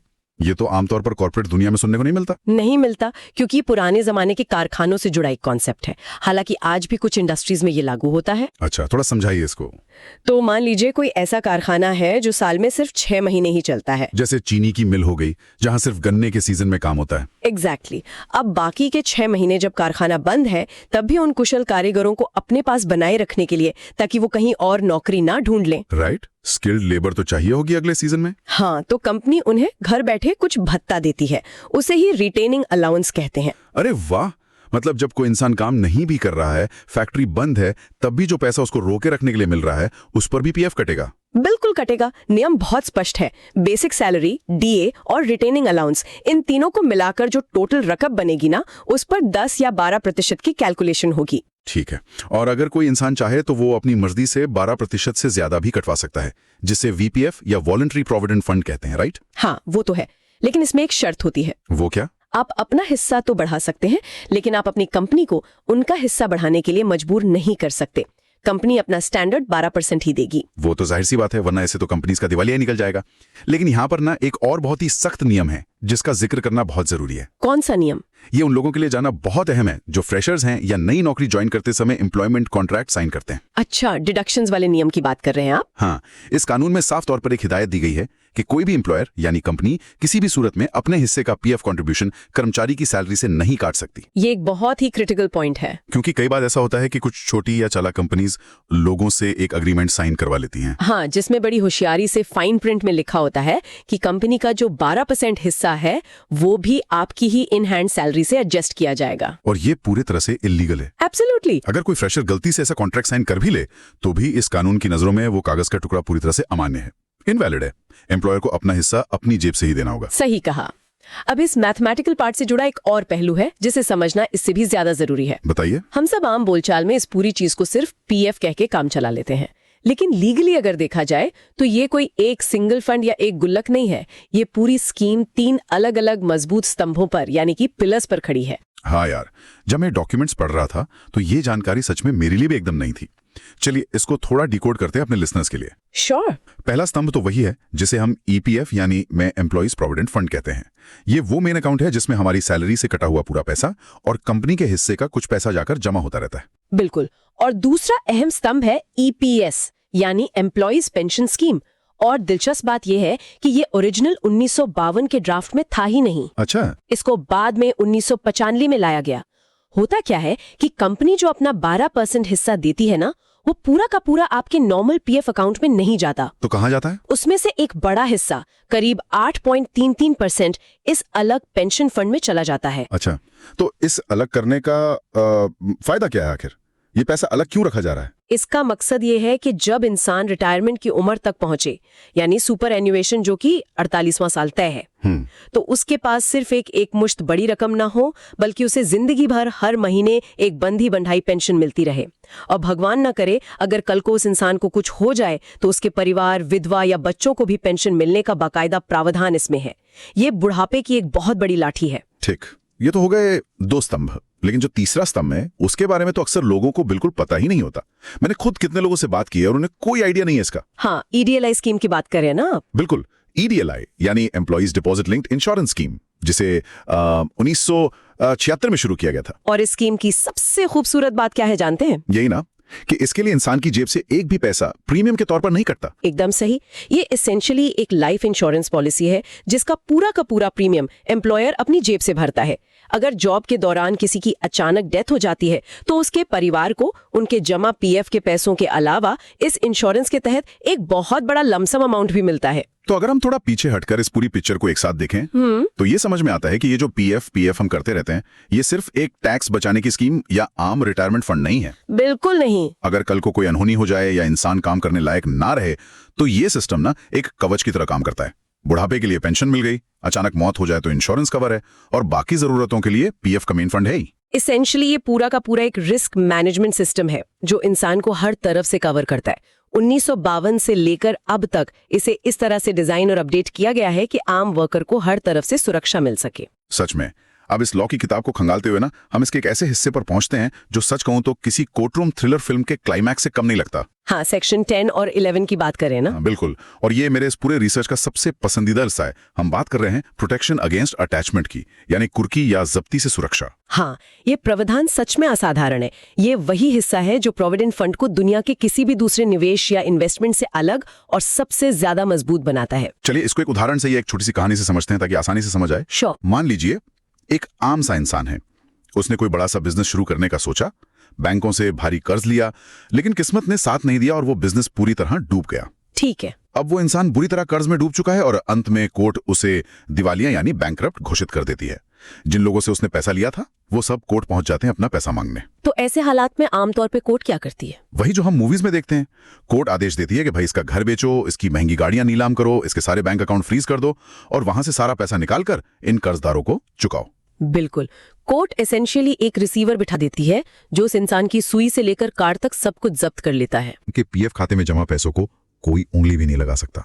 मतलब वो पीएफ का पैसा पूरी तरह से अटैचमेंट या कुर्की के दायरे से बाहर है। हाँ यार, ये पैसा कंप्लीटली सेफ है। कोर्ट किसी भी हालत में उसे जब्त नहीं कर सकती। उस पीएफ वाले पैसे पर सिर्फ और सिर्फ उसी इंसान का हक है। इसके पीछे की ना फिलॉसफी समझना बहुत जरूरी है यहाँ पर। हाँ, ऐसा क्यों बनाया गया इसे? क्योंकि लॉ की नजरों में एक इंसान का जो फ्यूचर है, उसके बुढ़ापे की रोटी और उसके परिवार की बेसिक सुरक्षा, वो उसके किसी भी कमर्शियल या पर्सनल कर्ज से कहीं ज्यादा बड़ी अहमियत रखती है। पॉइंट है। बिजनेस में रिस्क होता है, उतार चढ़ाव तो आते रहते हैं, लेकिन किसी के बुढ़ापे का सहारा किसी भी हाल में छिनना नहीं चाहिए, चाहे उसने कितनी ही बड़ी फाइनेंशियल गलती क्यों न की हो। और सबसे हैरान करने वाली बात तो यह है कि ये सुरक्षा सिर्फ उस इंसान के जिंदा रहने तक ही सीमित नहीं है। राइट। मैंने पढ़ा कि इस कानून में स्पष्ट रूप से लिखा है कि अगर उस कर्मचारी की मृत्यु हो जाती है तो वो पीएफ का पैसा उसके नॉमिनी को मिलेगा। और उसमें भी एक बहुत बड़ा कैच है। नॉमिनी को जो पैसा मिलेगा ना, उस पर भी उस मरने वाले के किसी पुराने कर्ज का कोई साया नहीं पड़ सकता। मतलब अगर पिता पे कर्ज था तो हाँ, तो बैंक या कोई भी कर्जदार ये नहीं कह सकता कि अरे इनके पिताजी ने हमसे 50 लाख का लोन लिया था, तो अब जो इनका 50 लाख का पीएफ का पैसा बेटे को मिला है उसमें से हमारा कर्ज काटो। बिल्कुल नहीं। वाह, वो पीएफ का पैसा उस नॉमिनी को बिना किसी कटौती के बिल्कुल डेट फ्री कंडीशन में पूरी तरह मुक्त अवस्था में मिलेगा। ये तो हो गई एक इंसान के दिवालिया होने की बात। लेकिन तब क्या हो जब पूरी की पूरी कंपनी ही दिवालिया हो जाए, जैसे हमने सेक्शन 11 में देखा, जिस कंपनी में लोग काम कर रहे हैं वही कंपनी डूब जाए, तब क्या होगा? ये और भी दिलचस्प सिनेरियो है। मान लीजिए किसी बहुत बड़ी कंपनी का ही दिवाला निकल गया। लीगल भाषा में कहें तो उसका वाइंडिंग अप हो रहा है, यानी बस बोरिया बिस्तर समेटा जा रहा है उसका। आसान भाषा में कहें तो कंपनी की जो प्रॉपर्टीज हैं उन्हें बेचा जा रहा है ताकि लोगों का कर्ज चुकाया जा सके। बिल्कुल। अब उस बड़ी कंपनी ने भी तो बड़े बैंक से करोड़ों अरबों का लोन ले रखा होगा ना। हाँ, मशीनरी और ऑपरेशंस के लिए। उन्हें अपने सप्लायर्स का पैसा देना होगा और साथ ही उन बेचारे कर्मचारियों का पीएफ भी बकाया होगा जो उन्होंने जमा नहीं किया था। तो अब जब उस कंपनी की जमीन, उसकी बड़ी बड़ी मशीनें और बिल्डिंग नीलाम होगी, तो उससे जो पैसा आएगा उस पे सबसे पहला हक किसका होगा? बैंक तो सीधा यही कहेंगे ना कि भाई साहब हमारा हक है, क्योंकि हमने सबसे बड़ा करोड़ों का लोन दिया है इनको। हाँ, बैंक से सबसे पहले लाइन में खड़े होंगे। लेकिन ये 1952 का कानून कहता है नहीं, इन नीलाम हुई संपत्तियों पर सबसे पहला हक, जिसे कानूनी भाषा में फर्स्ट चार्ज कहते हैं, वो उन कर्मचारियों के पीएफ कंट्रीब्यूशन का होगा। क्या बात है। बाकी सारे क्रेडिटर्स, चाहे वो कितने भी बड़े ग्लोबल बैंक क्यों ना हो, उन्हें लाइन में पीएफ वालों के पीछे खड़ा होना पड़ेगा। मतलब पीएफ के पैसों को हर हाल में प्रायोरिटी दी जाएगी, सबसे ऊपर। Yes, top priority. लीगल ढांचा तो वाकई ये सुनिश्चित करता है कि चाहे हालात कितने भी खराब क्यों ना हो, किसी बेचारे की मेहनत की कमाई किसी अमीर कंपनी के बैंकरप्सी की भेंट ना चढ़े। इस डिस्कशन से एक बात तो बहुत साफ साबित हो जाती है। क्या? यही कि पीएफ का पैसा सिर्फ एक इन्वेस्टमेंट ऑप्शन जैसा नहीं है जहां आप बस रिटर्न देख रहे हो। ये कानूनी रूप से सच में दुनिया की सबसे सुरक्षित तिजोरी है। एक ऐसी तिजोरी जिसे सच में कोई तोड़ नहीं सकता, एक अभेद्य कवच। बिल्कुल। लेकिन एक प्रैक्टिकल सवाल आता है दिमाग में। देखिए, कागज पर नियम बनाना एक बात है, राइट? हाँ, और रियल लाइफ में उन्हें लागू करना बिल्कुल दूसरी बात होती है। सही कह रहे हैं। तो क्या हो अगर कोई कंपनी बहुत ही शातिर निकले, मतलब वो अपने कर्मचारियों की सैलरी से हर महीने पीएफ का पैसा काट तो ले, हाँ, लेकिन उसे सरकार के पास यानी उस पीएफ फंड में जमा ही ना करे, उस गरीब के पैसे से ही अपना कंपनी का बिजनेस चलाने लगे। और यहीं पर इस लॉ का असली डंडा सामने आता है। जब बात रिकवरी यानी वसूली की आती है ना, तो ये एक्ट किसी को नहीं बख्शता। बिल्कुल रूथलेस है ये। कैसे? इस कानून के तहत ना जो रिकवरी ऑफिसर और इंस्पेक्टर बनाए जाते हैं, वो सिर्फ नाम के बाबू या आम सरकारी क्लर्क नहीं होते हैं। हाँ, मैंने पढ़ा था कि उनके पास कोड ऑफ सिविल प्रोसीजर के तहत एक प्रॉपर सिविल कोड जैसी ताकतें होती हैं। बिल्कुल। मतलब आसान भाषा में कहें तो वो जो चाहे वो कर सकते हैं इस मामले में। जैसे कि वो किसी भी व्यक्ति को गवाही देने के लिए ऑफिशियल समन भेजकर बुला सकते हैं, जैसे किसी सिविल कोर्ट में गीता या कुरान पर हाथ रखकर कसम खिलाई जाती है ना। हाँ। बिल्कुल वैसे ही वो अंडर ओथ शपथ पर उनका बयान दर्ज कर सकते हैं। वो उस कंपनी के बही खाते, उनके कंप्यूटर्स, हार्ड डिस्क या कोई भी डॉक्यूमेंट पेश करने का फोर्सफुल आदेश दे सकते हैं।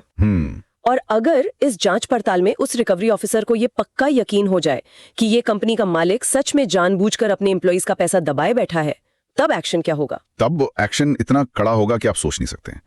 वो ऑफिसर उस कंपनी मालिक की चल या अचल संपत्ति, यानी कि उसका पर्सनल बैंक अकाउंट, उसकी अपने नाम की जमीन, उसकी फैक्ट्री ही मशीनें, सब कुछ कुर्क कर सकते हैं। मतलब सीधा अटैक? हाँ, और उन्हें नीलाम करके वो पैसा वसूल भी कर सकते हैं। और बात ना सिर्फ इन संपत्तियों की नीलामी तक नहीं रुकती यहाँ पर। हाँ, और भी पावर्स हैं। अगर ऐसी नौबत आ ही जाए और वो एम्प्लॉयर फिर भी धीट बना रहे, पैसा न दे, तो इन अफसरों के पास उसे सीधा गिरफ्तार करने और जेल में डालने का भी अधिकार है। एग्जैक्टली। इसके अलावा वो चाहें तो उस कंपनी का मैनेजमेंट पूरी तरह अपने हाथ में लेने के लिए अपना खुद का एक रिसीवर भी वहां बिठा सकते हैं। और एक और फैक्ट बताती हूँ, अगर कोई कंपनी पैसा जमा करने में देरी करती है ना, तो उस पर जो जुर्माना लगता है उसका मैथ भी बहुत ही हैवी है। इसे टेक्निकल टर्म में डैमेजेस या हर्जाना कहते हैं। मतलब एक तरह की लेट फीस जैसी कोई चीज हो गई? हाँ, कह सकते हैं। लेकिन ये अपने आम क्रेडिट कार्ड जैसी मामूली लेट फी नहीं है। इस कानून की ओरिजिनल किताब में इस हर्जाने का एक पूरा टेबल दिया गया है। किस तरह का टेबल? उदाहरण के तौर पर समझाती हूँ। अगर पीएफ का पैसा जमा करने में एम्प्लॉयर 4 से 6 महीने की देरी कर देता है, ठीक है, तो उस पर 15% प्रतिवर्ष के हिसाब से भारी भरकम डैमेजेस वसूले जा सकते हैं। 15%? ये तो बहुत ज्यादा है। ये रेट डेलिबरेटली इतना ज्यादा रखा गया है ताकि इन चालाक कंपनियों को कभी ये न लगे कि चलो यार, एम्प्लॉइज का पैसा रोक लेते हैं और उसे स्टॉक मार्केट या कहीं और इन्वेस्ट करके 20-25% का मुनाफा कमा लेंगे। हाँ, वो लूप होल ही बंद कर दिया, बिल्कुल। और सजा के मामले में तो भाई मैंने देखा ये लॉ बिल्कुल जीरो टॉलरेंस पॉलिसी रखता है, कोई रियायत नहीं देता। बिल्कुल नहीं देता। अगर कोई कंपनी मालिक एम्प्लॉइज के हिस्से का पैसा उनकी हार्ड अर्न सैलरी से काट लेता है लेकिन उसको गवर्नमेंट के उस फंड में जमा नहीं करता तो लीगली इसे एक बड़ा क्रिमिनल ऑफेंस माना जाता है। यस, ये सिर्फ सिविल ब्रीच नहीं है। ऐसे मामले में कंपनी मालिक को कम से कम 1 साल की जेल और 10,000 रुपए का जुर्माना तो तय ही है, और कोर्ट चाहे तो ये सजा 3 साल तक बढ़ाई भी जा सकती है। और इतना ही नहीं, अगर कोई हैबिचुअल ऑफेंडर यानी आदतन अपराधी है, मतलब एक बार इस गलती की सजा काट कर वापस आया और ठीठ की तरह दोबारा वही ऐसी हरकत कर दी उसने, तब तो लॉ और स्ट्रिक्ट हो जाता होगा ना। हाँ, ऐसे रिपीट ऑफेंडर्स के लिए स्पेशल नियम है, उन्हें 5 साल तक की जेल हो सकती है, और लॉ कहता है कि ये सजा किसी भी हालत में 2 साल से कम तो नहीं होगी। बाप रे। और पता है, ऐसे केसेस को पुलिस बहुत ही गंभीरता से लेती है। आसान भाषा में कहें तो इसे कॉग्निजेबल यानी संज्ञेय अपराध माना गया है कानून में। कॉग्निजेबल का मतलब जहां पुलिस सीधे उठा सकती है? हाँ, जहां पुलिस को किसी वारंट का इंतजार करने की जरूरत नहीं होती, सीधे आओ और तुरंत अरेस्ट करो। मतलब अभी तक की बातों से ये समझ आ गया कि इसको कोई भी मजाक में या हल्के में तो ले ही नहीं सकता। लेकिन आमतौर पर अगर सोचें तो आखिर इतनी भयंकर सख्ती की जरूरत ही क्या थी इस कानून में? जरूरत इसलिए थी ना क्योंकि देखिए, ये पैसा उस कंपनी का अपना पैसा नहीं है। वो तो एम्प्लॉइज का है। एग्जैक्टली। जब कोई कंपनी अपनी एम्प्लॉय की सैलरी से पीएफ काटती है तो वो पैसा एक ट्रस्ट यानी एक अमानत के रूप में उनके पास रखा जाता है। एकदम सही बात है। सरकार एक्चुअली ये मेक श्योर करना चाहती थी कि कोई भी मालिक इन गरीब लोगों के फ्यूचर के पैसों को अपने खुद के बिजनेस के वर्किंग कैपिटल की तरह यूज ना करे। हाँ, फ्री का लोन समझकर ना यूज ना करे। राइट। जब कोई कंपनी ये पैसा टाइम पर जमा नहीं करती ना, तो वो स्ट्रिक्टली स्पीकिंग सिर्फ एक सरकारी नियम नहीं तोड़ रही होती, वो असल में अपने ही कर्मचारियों के साथ एक बहुत बड़ा विश्वासघात यानी बिट्रियल कर रही होती है। तो इस पूरी विस्तारित चर्चा को अगर हम अब थोड़ा समेटें तो इन सब बातों का आखिर मतलब क्या निकलता है? देखिए, आज हमने ये समझा कि 1952 का ये ईपीएफ एक्ट महज कुछ पन्नों या बोरिंग लीगल धाराओं का पुलिंदा बिल्कुल नहीं है। ये भारत में काम करने वाले हर एक आम व्यक्ति के लिए एक बहुत बड़ा और वाकई में एक बहुत ही मजबूत सुरक्षा कवच है। बिल्कुल। हमने क्लियर देखा कि कैसे ये कानून सिर्फ 20 कर्मचारियों वाले बेसिक नियम से शुरू होता है, कैसे इसमें टाइम के साथ अपडेट हुए और हड्डियां पीसने वाले प्रिमिटिव कारखानों से लेकर आज की हमारी अल्ट्रा हाईटेक आईटी कंपनीज और .coms को भी शामिल कर लिया गया। और साथ ही ये देखा कि कैसे ये सिर्फ एक डिडक्शन नहीं बल्कि ईपीएफ, पेंशन और लाइफ इंश्योरेंस की 3 बहुत ही ठोस और थोड़े कॉम्प्लेक्स स्तंभों पर खड़ा एक पूरा सिस्टम है। एग्जैक्टली। और सबसे इंपैक्टफुल बात जो मुझे आज पता चली वो ये कि ये पीएफ का पैसा दुनिया की किसी भी और चीज से ज्यादा महफूज है, किसी के दिवालियेपन से और हर तरह के बड़े से बड़े कर्ज की कुर्की से कंप्लीटली सुरक्षित है। और मुझे लगता है ना, इन सब कानूनी जानकारियों का सबसे बड़ा मूल्य या वैल्यू तभी है जब लोग इसको एक्चुअली गहराई से समझते हैं और इसके बेसिस पर अपने राइट्स जानते हैं। बिल्कुल सही बात है। क्योंकि जब किसी एम्प्लॉय को एक्चुअली ये पता होता है कि उसका कटा हुआ पैसा कितनी सुरक्षित जगह पर है और खुद इस देश का कानून उसके हक में कितनी मजबूती से और डंडे के साथ खड़ा है, तो काम करने वाले में एक अलग ही तरह का आत्मविश्वास आता है। लेकिन जाते जाते ये हमारी जो पूरी चर्चा हुई है ना, ये मेरे दिमाग में बहुत ही गहरा और थोड़ा विचारशील सवाल खड़ा कर रही है। हाँ, बताइए। देखिए, हमने आज डिटेल में देखा कि 1952 में जब पहली बार ये ड्राफ्ट लिखा गया था तब इनका मेन फोकस किस पर था? उन ईंट गारे वाली फैक्ट्री वर्कर्स, कपड़ा मिलों और सीमेंट की फैक्ट्री वाले लोगों पर। हाँ, ब्लू कॉलर जॉब्स पर मेनली। फिर टाइम के साथ इसमें प्रोग्रेसिव बदलाव भी हुए, जैसे आपने बताया कि 2006 आते आते इसमें आईटी कंपनीज को भी शामिल कर लिया गया। लेकिन आज तो दुनिया इससे भी कहीं ज्यादा तेजी से बदल रही है ना? बिल्कुल, रैपिडली चेंज हो रही है इंटरनेट के बाद। आज हम गिग इकोनॉमी के दौर में जी रहे हैं। आज फ्रीलांसिंग का जमाना है, शॉर्ट टर्म कॉन्ट्रैक्ट वर्क का जमाना है, डिजिटल नोमैड्स का जमाना है। हाँ, जोमैटो, स्विगी, उबर या फिर अपवर्क वाले फ्रीलांसर्स हो गए। वही तो, आज ऐसे बहुत से यंग लोग हैं जो किसी एक ट्रेडिशनल कंपनी में 20 अन्य लोगों के साथ एक छत के नीचे फिक्स टाइमिंग में काम ही नहीं करते। वो अलग अलग फोन ऐप्स के जरिए या फिर प्रोजेक्ट टू प्रोजेक्ट बेसिस पर लैपटॉप्स खोलकर पूरी दुनिया में कहीं से भी अपना काम कर रहे हैं। The nature of employment has completely changed.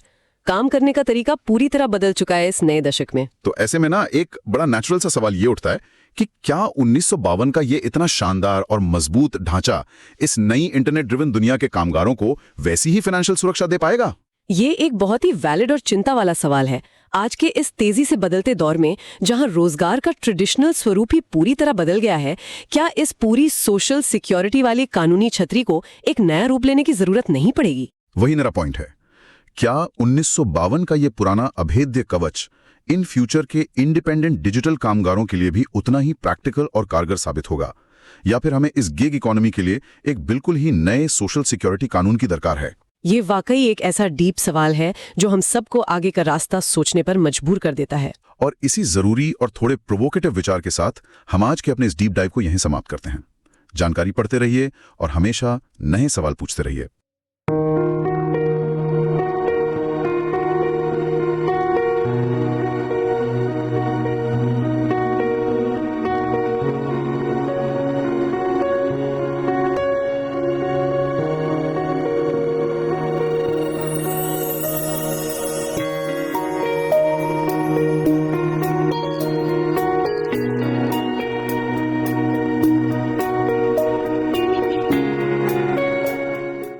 Hey everyone, and welcome. Today we're going to unpack a piece of law that's been a financial shield for literally millions of employees in India for more than 70 years. Yep, we're talking about the Employees Provident Funds Act, a super powerful tool for your long-term security.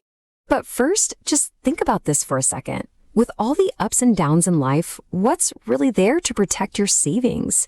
You know, for when you retire, or if something happens and you can't work anymore, or to take care of your family if you're not around? It's a huge question, right? It's all about security. Okay, so let's get into the answer. To solve that exact problem, India put a pretty amazing system in place way back in the 1950s. And this wasn't just some small policy tweak, you guys. This was the creation of a real financial safety net, one of the most solid social security systems out there. And here it is, the EPF Act of 1952. You gotta understand, this was a landmark law. It was basically a promise to the country's entire workforce. It set up a savings scheme that was mandatory, making sure that a piece of every employee's paycheck was put away for their future. Now, what's really cool about this act is that it's not just one giant piggy bank. Nope, it's much smarter than that. To build a true financial shield, it actually created 3 separate but connected schemes. And these are the 3 pillars we're talking about. You've got the Provident Fund, or EPF, the Pension Scheme, or EPS, and the Deposit Linked Insurance, the EDLI. Each one has a totally unique job, and they all work together to cover you and your family from different angles. So let's break it down. The EPF, that's your personal savings account, your retirement nest egg.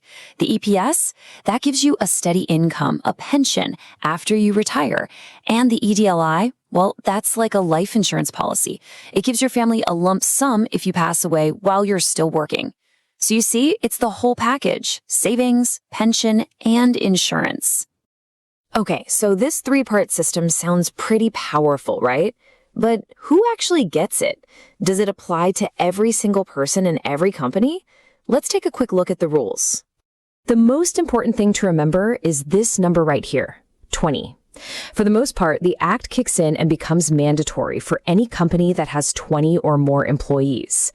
That's the magic number that makes it a must-do for the employer.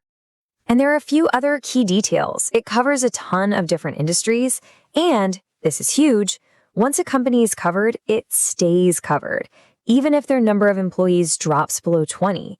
That gives workers so much stability. It also includes contract workers, which is a massive protection. Oh, and smaller companies can even sign up for it voluntarily. All right, let's get into the nitty-gritty. We know who's covered, but how does the money actually get saved up? How does this whole system work? Well, it all starts with your salary. So the law is super specific about what it uses for the calculations. It's a term called basic wages. Now, this isn't always your full take-home pay. It's really the core cash part of your salary, the amount that's spelled out in your employment contract. And here's where it gets interesting. Even though the term is basic wages, the actual math for your contribution also includes your dearness allowance. Things like your house rent allowance, overtime pay, or bonuses, those are kept out of it. This keeps things fair and consistent for everyone. So, what's the contribution rate? For most places, the standard is 12%. That's the amount that comes out of your pay. But, and this is the important part, your employer has to put in the exact same amount. It's a matching contribution, which is awesome. And this is where you can see how the system is so clever. Check it out. Your entire 12%, that goes straight into your EPF account. That's your personal savings.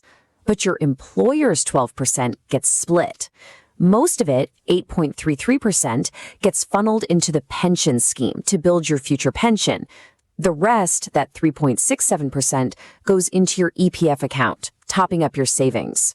Pretty smart, right? So the money's going in, but what really keeps it safe? I mean, this isn't just about saving. It's about protecting those savings. And the Act basically builds a legal fortress around your money. It's all about making sure your future is protected.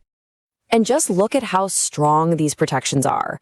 If a company goes bankrupt, the law says your EPF money gets paid out first before almost anyone else. Your personal creditors can't get to it either. A court can't just seize your PF to pay off a loan. And on top of all that, your employer can't cut your pay just because they have to contribute.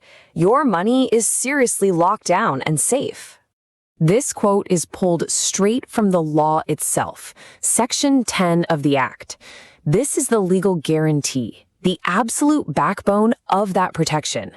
It's this language that makes your Provident Fund one of the most secure assets you can possibly have. It is untouchable by creditors. And to make sure employers actually follow these rules, the law has some serious teeth. Any employer who doesn't deposit the money or breaks the rules can face huge fines and even jail time. It just goes to show how seriously the law takes their responsibility to you. So there's no doubt the EPF Act created this incredible safety net that has protected generations of employees. But, the way we work is changing fast. With the rise of the gig economy, freelancing, it leaves us with this really big question. How do we take these powerful ideas of Social Security and make them work for the workforce of tomorrow? That's definitely something for all of us to think about. Today, we are diving deep into a law from 1952 that, honestly, is the foundation of retirement planning for millions of people in India. It's called the Employees Provident Funds and Miscellaneous Provisions Act, and believe me, it's a crucial piece of Social Security that has a direct impact on your financial future. Have you ever stopped to think about what system actually makes sure part of your salary is tucked away for retirement? Or what provides a pension once you stop working? Or even what gives your family a life insurance safety net? Well, the answer to all of that is wrapped up in this one law, the EPF Act of 1952. So let's see how it all comes together. All right, here's what we're going to cover in this explainer. First, we'll break down what the Act actually is. Then we'll figure out who it covers. After that, we'll look at the 3 amazing schemes it created, how the money part works, and finally, what happens when someone doesn't play by the rules. So what is this Act really? What's at its core? Let's jump right in, starting from the very beginning. The purpose is right there in the official, kind of formal language. It was created to set up 3 key things for employees. A provident fund, which is basically your retirement savings account, a pension fund for that steady income after you retire, and a deposit-linked insurance fund, which is really a life insurance benefit. It's a powerful 3-part approach to Social Security. But this system didn't just appear overnight. It actually evolved over decades. It all ticked off in 1952 with just the Provident Fund, the EPF. Then, fast forward to 1976, and the life insurance part, the EDLI, was added to the mix. Finally, in 1995, the Modern Pension Scheme, or EPS, was brought in, creating the comprehensive system we know today. Okay, now for the big question, probably the one you're asking yourself right now. Does this Act even apply to you and where you work? The rules are actually pretty specific. This is the magic number, 20. Just remember that. Generally speaking, if your workplace, whether it's a factory or any other kind of business, has 20 or more people on its payroll, this law applies. So the key thing to get is that once a company hits that 20 employee mark, the Act kicks in. And here's a really important part. It stays applied, even if the number of employees later drops below 20. What's also interesting is that smaller companies can actually choose to join voluntarily, as long as the boss and most of the employees are on board. And don't forget, this covers all branches and departments of a company, no matter where they are. And when the Act says employee, its definition is incredibly broad. It's way more than just full-time staff. It covers pretty much anyone earning wages for any kind of work. This even includes people who are hired through a contractor and most apprentices too. Okay, so we know who's covered. Now let's get to the good stuff. The 3 pillars of protection that this act actually provides. These are 3 separate schemes that all work together for your benefit. These are the big 3: the EPF, the EPS, and the EDLI. The easiest way to think about them is as your savings, your pension, and your life insurance all bundled together as part of your job. First up, the EPF. This is the core savings plan. Think of it like your personal retirement piggy bank. A piece of your salary and a matching piece from your employer go into this fund every single month, and it grows with interest over your whole career. This becomes the nest egg you can tap into when you retire. Next is the EPS, the pension scheme. Now, a part of your employer's contribution gets funneled into this fund. The whole point here is to give you a steady monthly income after you retire at age 58. It's designed to give you financial stability when you're older, and it also acts as a safety net if you ever face a permanent disability. And the third pillar is the EDLI. This is a life insurance scheme, and it's funded entirely by your employer.